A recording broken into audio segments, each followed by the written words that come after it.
Hello, everyone, and welcome to another edition of Ian Saturday Night, on Saturday night, for once.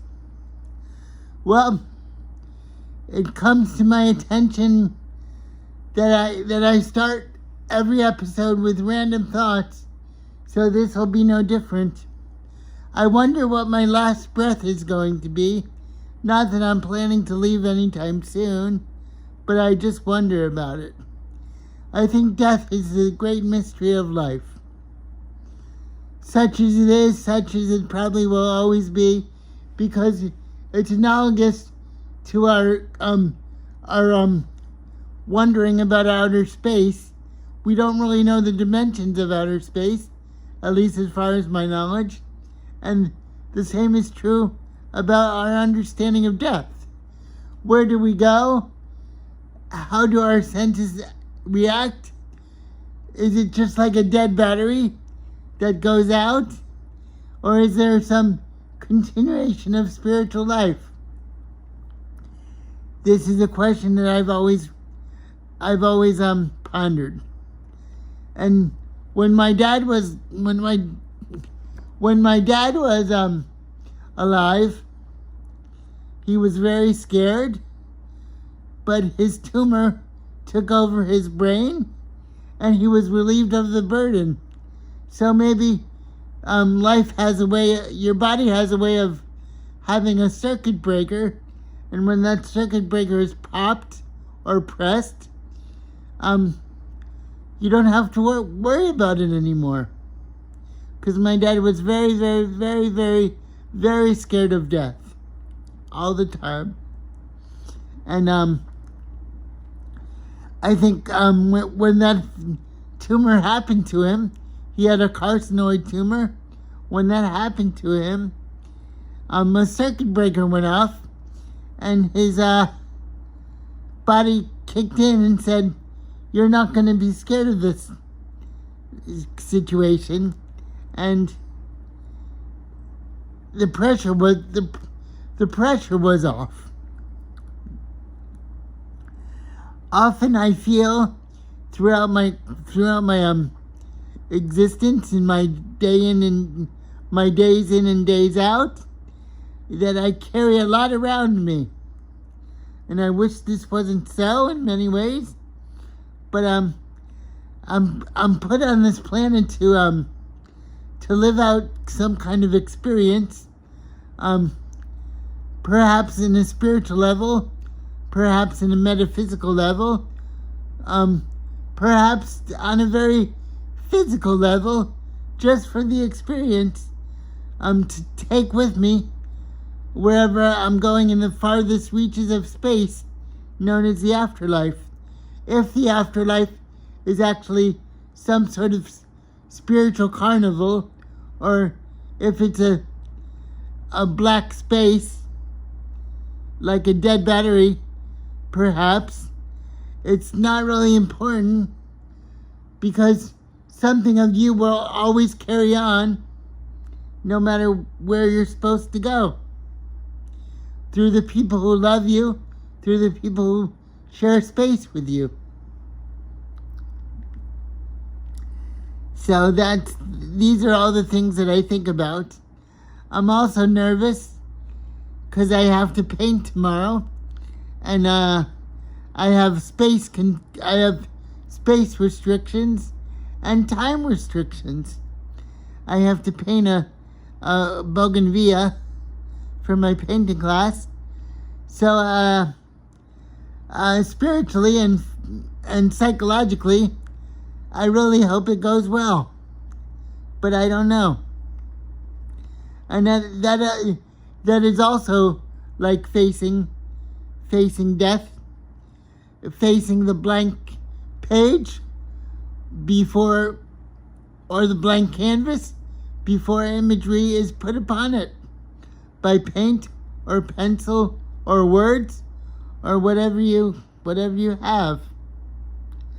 I also think about the fragility of life, the passage of friends, and the tenuousness that is made from such connections. I have to say Hold on.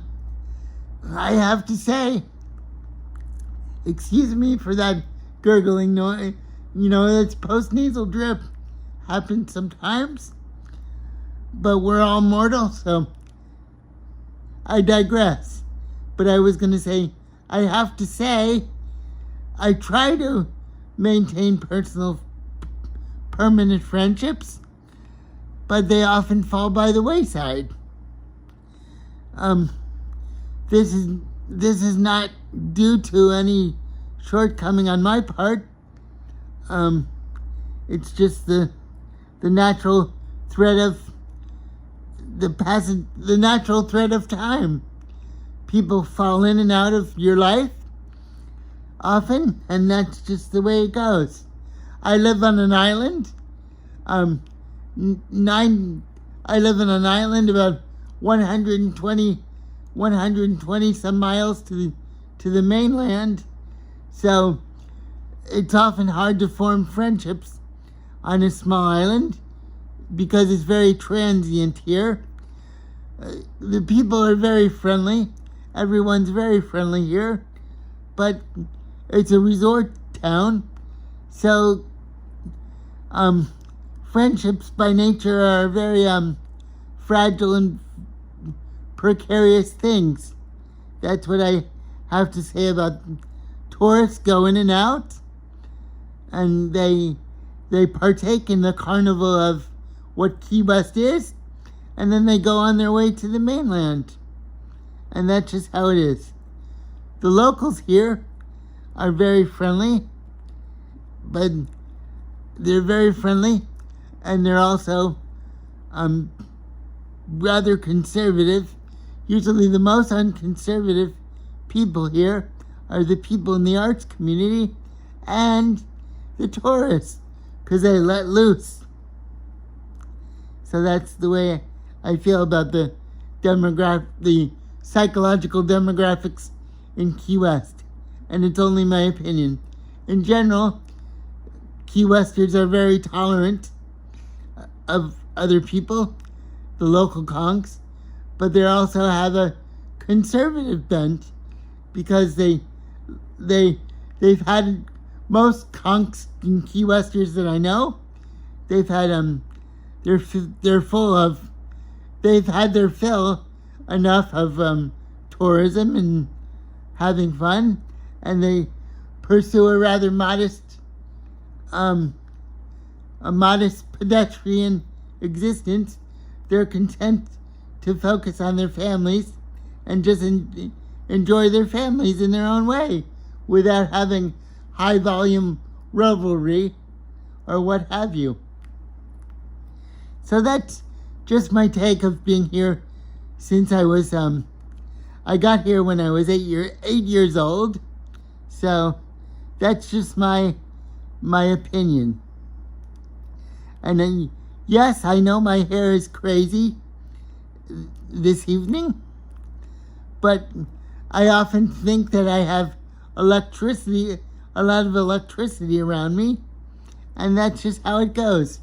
I have a natural demeanor of a friendly mad scientist of the mind and the arts. So that's naturally how how my hair positions go.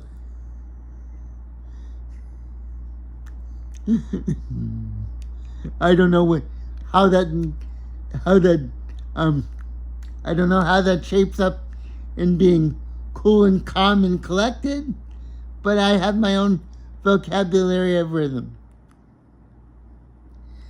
Today, let's see, I had a good day. Of course, it was taken up with writing my movie reviews, so I reviewed Black Bag, which was a minimal thriller, but it was a good thriller.